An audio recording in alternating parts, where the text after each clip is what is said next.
ஆறாம் அதிகாரம். இவைகளுக்கு பின்பு இயேசு திபேரியா கடல் எண்ணப்பட்ட கலிலேயா கடலின் அக்கறைக்கு போனார். அவர் வியாதிக்காரரிடத்தில் செய்த அற்புதங்களை திரளான ஜனங்கள் கண்டபடியால் அவருக்கு பின் சென்றார்கள். இயேசு மலையின் மேல் ஏறி அங்கே தம்முடைய சீஷருடனே கூட உட்கார்ந்தார். அப்பொழுது யூதருடைய பண்டிகையாகிய பஸ்கா சமீபமாயிருந்தது. இயேசு தம்முடைய கண்களை ஏறெடுத்து திரளான ஜனங்கள் தம்மிடத்தில் வருகிறதைக் கண்டு பிலிப்புவை நோக்கி, இவர்கள் சாப்பிடத்தக்கதாக அப்பங்களை எங்கே கொள்ளலாம் என்று கேட்டார். தாம் செய்யப் போகிறதை அறிந்திருந்தும் அவனை சோதிக்கும்படி இப்படி கேட்டார். பிலிப்பு அவருக்கு பிரதியுத்தரமாக, இவர்களில் ஒவ்வொருவன் கொஞ்சம் கொஞ்சம் எடுத்துக் கொண்டாலும் 200 பணத்து அப்பங்களும் இவர்களுக்கு போதாதே என்றான். அப்பொழுது அவருடைய சீஷரில் ஒருவனும் சீமோன் பேதுருவின் சகோதரனுமாகிய அந்திரேயா அவரை நோக்கி, இங்கே ஒரு பையன் இருக்கிறான். அவன் கையில் 5 வாற்கோதுமை அப்பங்களும் 2 மீன்களும் உண்டு. ஆனாலும் அவைகள் இத்தனை ஜனங்களுக்கு எம்மாத்திரம் என்றான். இயேசு, ஜனங்களை உட்கார வையுங்கள் என்றார். அந்த இடம் மிகுந்த புல்லுள்ளதாயிருந்தது. பந்தியிருந்த புருஷர்கள் ஏறக்குறைய 5000 பேராயிருந்தார்கள். இயேசு அந்த அப்பங்களை எடுத்து ஸ்தோத்திரம் பண்ணி சீஷர்களிடத்தில் கொடுத்தார். சீஷர்கள் பந்தியிருந்தவர்களுக்கு கொடுத்தார்கள். அப்படியே மீன்களையும் அவர் எடுத்து அவர்களுக்கு வேண்டிய மட்டும் கொடுத்தார். அவர்கள் திருப்தி அடைந்த பின்பு அவர் தம்முடைய சீஷர்களை நோக்கி, ஒன்றும் சேதமாய் போகாதபடிக்கு மீதியான துணிக்கைகளை சேர்த்து வையுங்கள் என்றார்.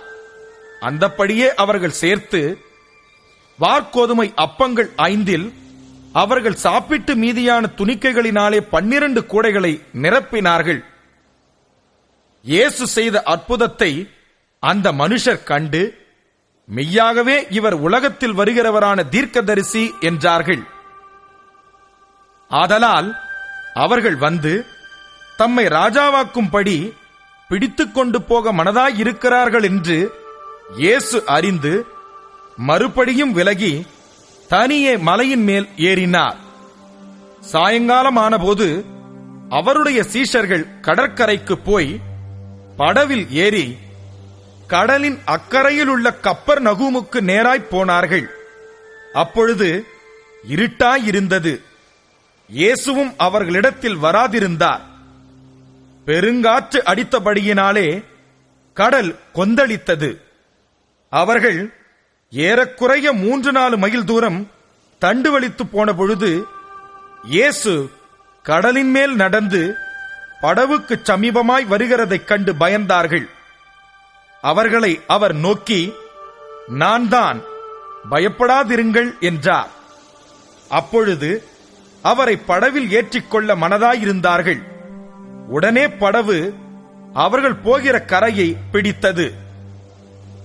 மறுநாளில் கடலின் அக்கறையிலே நின்ற ஜனங்கள் அவருடைய சீஷர் ஏறின அந்த ஒரே படவு தவிர அங்கே வேறொரு படவும் இருந்ததில்லை என்றும், இயேசு தம்முடைய சீஷருடனே கூட படவில் ஏறாமல் அவருடைய சீஷர் மாத்திரம் போனார்கள் என்றும் அறிந்தார்கள். கர்த்தர் ஸ்தோத்திரம் செய்த பின்பு அவர்கள் அப்பம் சாப்பிட்ட இடத்துக்கு சமீபமாய் திபேரியாவிலிருந்து வேறே படவுகள் வந்தது. அப்பொழுது இயேசுவும் அவருடைய சீஷரும் அங்கே இல்லாததை ஜனங்கள் கண்டு உடனே அந்த படவுகளில் ஏறி இயேசுவை தேடிக்கொண்டு கப்பர் நகூமுக்கு வந்தார்கள். கடலின் அக்கறையிலே அவர்கள் அவரை கண்டபோது, ரவி, நீர் எப்பொழுது இவ்விடம் வந்தீர் என்று கேட்டார்கள். இயேசு அவர்களுக்கு பிரதியுத்தரமாக, நீங்கள் அற்புதங்களை கண்டதினால் அல்ல, நீங்கள் அப்பம் புசித்து திருப்தியானதினாலேயே என்னை தேடுகிறீர்கள் என்று மெய்யாகவே மெய்யாகவே உங்களுக்கு சொல்லுகிறேன். அழிந்து போகிற போஜனத்திற்காக அல்ல, நித்திய ஜீவன் வரைக்கும் நிலை நிற்கிற போஜனத்திற்காகவே கிரியை நடப்பியுங்கள். அதை மனுஷகுமாரன் உங்களுக்கு கொடுப்பார். அவரை பிதாவாகிய தேவன் முத்திரித்திருக்கிறார் என்றார். அப்பொழுது அவர்கள் அவரை நோக்கி, தேவனுக்கேற்ற கிரியைகளை நடப்பிக்கும்படி நாங்கள் என்ன செய்ய வேண்டும் என்றார்கள். இயேசு அவர்களுக்கு பிரதியுத்தரமாக, அவர் அனுப்பினவரை நீங்கள் விசுவாசிப்பதே தேவனுக்கேற்ற கிரியையாய் இருக்கிறது என்றார். அதற்கு அவர்கள், அப்படியானால் உம்மை விசுவாசிக்கும்படிக்கு நாங்கள் காணத்தக்கதாக நீர் என்ன அடையாளத்தை காண்பிக்கிறீர்? என்னத்தை நடப்பிக்கிறீர்? வானத்திலிருந்து அவர்களுக்கு அப்பத்தை புசிக்க கொடுத்தார் என்று எழுதியிருக்கிறபடி நம்முடைய பிதாக்கள் வனாந்தரத்தில் மன்னாவை புசித்தார்களே என்றார்கள். இயேசு அவர்களை நோக்கி, வானத்திலிருந்து வந்த அப்பத்தை மோசே உங்களுக்கு கொடுக்கவில்லை. என் பிதாவோ வானத்திலிருந்து வந்த மெய்யான அப்பத்தை உங்களுக்கு கொடுக்கிறார் என்று மெய்யாகவே மெய்யாகவே உங்களுக்கு சொல்லுகிறேன். வானத்திலிருந்து இறங்கி உலகத்துக்கு ஜீவனை கொடுக்கிற அப்பமே தேவன் அருளிய அப்பம் என்றார். அப்பொழுது அவர்கள் அவரை நோக்கி, ஆண்டவரே, இந்த அப்பத்தை எப்பொழுதும் எங்களுக்கு தர வேண்டும் என்றார்கள். இயேசு அவர்களை நோக்கி, ஜீவ அப்பம் நானே. என்னிடத்தில் வருகிறவன் ஒரு காலும் பசியடையான்.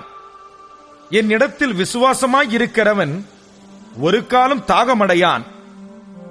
நீங்கள் என்னை கண்டிருந்தும் விசுவாசியாமல் இருக்கிறீர்கள் என்று உங்களுக்கு சொன்னேன்.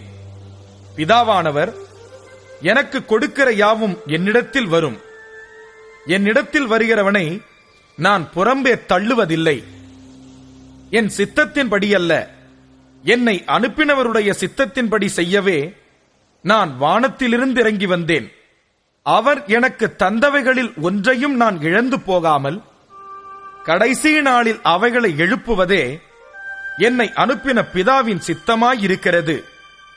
குமாரனைக் கண்டு அவரிடத்தில் விசுவாசமாயிருக்கிறவன் எவனோ அவன் நித்திய ஜீவனை அடைவதும் நான் அவனை கடைசி நாளில் எழுப்புவதும் என்னை அனுப்பினவருடைய சித்தமாயிருக்கிறது என்றார்.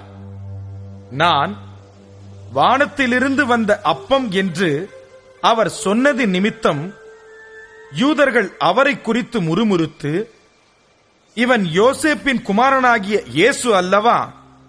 இவனுடைய தகப்பனையும் தாயையும் அறிந்திருக்கிறோமே.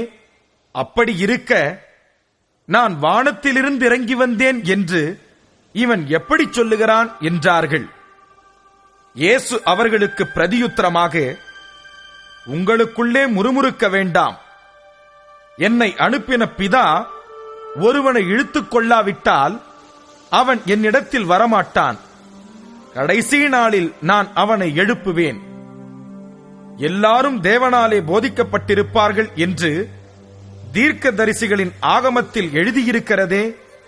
ஆகையால் பிதாவினிடத்தில் கேட்டு கற்றுக்கொள்ளுகிறவன் எவனும் என்னிடத்தில் வருகிறான். தேவனிடத்தினின்று வந்தவரே தவிர வேறொருவரும் பிதாவை கண்டதில்லை. இவரே பிதாவை கண்டவர். என்னிடத்தில் விசுவாசமாயிருக்கிறவனுக்கு நித்திய ஜீவன் உண்டென்று மெய்யாகவே மெய்யாகவே உங்களுக்கு சொல்லுகிறேன். ஜீவ அப்பம் நானே. உங்கள் பிதாக்கள் வனாந்தரத்திலே மன்னாவை புசித்திருந்தும் மரித்தார்கள். இதிலே புசிக்கிறவன் மரியாமல் இருக்கும்படி வானத்திலிருந்து இறங்கின அப்பம் இதுவே. நானே வானத்திலிருந்து இறங்கின ஜீவ அப்பம். இந்த அப்பத்தை புசிக்கிறவன் என்றென்றைக்கும் பிழைப்பான். நான் கொடுக்கும் அப்பம் உலகத்தின் ஜீவனுக்காக நான் கொடுக்கும் என் மாம்சமே என்றார். அப்பொழுது யூதர்கள், இவன் தன்னுடைய மாம்சத்தை எப்படி நமக்கு புசிக்க கொடுப்பான் என்று தங்களுக்குள்ளே வாக்குவாதம் பண்ணினார்கள். அதற்கு இயேசு அவர்களை நோக்கி, நீங்கள் மனுஷகுமாரனுடைய மாம்சத்தை புசியாமலும் அவருடைய இரத்தத்தை பானம் பண்ணாமலும் இருந்தால் உங்களுக்குள்ளே ஜீவனில்லை என்று மெய்யாகவே மெய்யாகவே உங்களுக்கு சொல்லுகிறேன். என் மாம்சத்தை புசித்து என் இரத்தத்தை பானம் பண்ணுகிறவனுக்கு நித்திய ஜீவன் உண்டு. நான் அவனை கடைசி நாளில் எழுப்புவேன். என் மாம்சம் மெய்யான போஜனமாயிருக்கிறது, என் இரத்தம் மெய்யான பானமாயிருக்கிறது. என் மாம்சத்தை புசித்து என் இரத்தத்தை பானம் பண்ணுகிறவன் என்னிலே நிலைத்திருக்கிறான், நானும் அவனிலே நிலைத்திருக்கிறேன். ஜீவனுள்ள பிதா என்னை அனுப்பினது போலவும், நான் பிதாவினால் பிழைத்திருக்கிறது போலவும், என்னை புசிக்கிறவனும் என்னாலே பிழைப்பான். வானத்திலிருந்திறங்கின அப்பம் இதுவே. இது உங்கள் பிதாக்கள் புசித்த மன்னாவைப் போலல்ல. அவர்கள் மரித்தார்களே, இந்த அப்பத்தை புசிக்கிறவனோ என்றென்றைக்கும் பிழைப்பான் என்றார். கப்பர்நகூமிலுள்ள ஜெப ஆலயத்திலே அவர் உபதேசிக்கையில் இவைகளைச் சொன்னார். அவருடைய சீஷரில் அநேகர் இவைகளை கேட்டபொழுது, இது கடினமான உபதேசம், யார் இதை கேட்பார்கள் என்றார்கள். சீஷர்கள் அதை குறித்து முறுமுறுக்கிறார்கள் என்று இயேசு தமக்குள்ளே அறிந்து அவர்களை நோக்கி, இது உங்களுக்கு இடரலாயிருக்கிறதோ? மனுஷகுமாரன் தாம் முன்னிருந்த இடத்திற்கு ஏறிப்போகிறதை நீங்கள் காண்பீர்களானால் எப்படி இருக்கும்? ஆவியே உயிர்ப்பிக்கிறது, மாம்சமானது ஒன்றுக்கும் உதவாது. நான் உங்களுக்கு சொல்லுகிற வசனங்கள் ஆவியாயும் ஜீவனாயும் இருக்கிறது. ஆகிலும் உங்களில் விசுவாசியாதவர்கள் சிலர் உண்டு என்றார். விசுவாசியாதவர்கள் இன்னார் என்றும் தம்மை காட்டிக் கொடுப்பவன் இன்னான் என்றும் ஆதிமுதலாக இயேசு அறிந்திருந்தபடியால் அவர் பின்னும், ஒருவன் என் பிதாவின் அருளை பெறாவிட்டால் என்னிடத்திற்கு வரமாட்டான் என்று இது நிமித்தமே உங்களுக்கு சொன்னேன் என்றார்.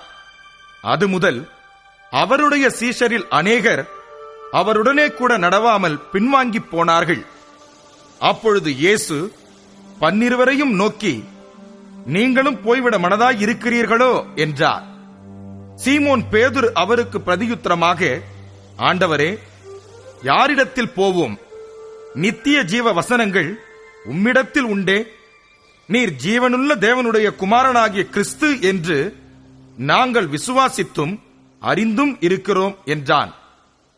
இயேசு அவர்களை நோக்கி, 12 உங்களை நான் தெரிந்து கொள்ளவில்லையா? உங்களுக்குள்ளும் ஒருவன் பிசாசாய் இருக்கிறான் என்றார். சீமோனின் குமாரனாகிய யூதாஸ் காரியோத்து 12 ஒருவனாயிருந்தும் தம்மை காட்டிக் கொடுக்கப் போகிறவனாய் இருந்தபடியினால் அவனை குறித்து இப்படி சொன்னார்.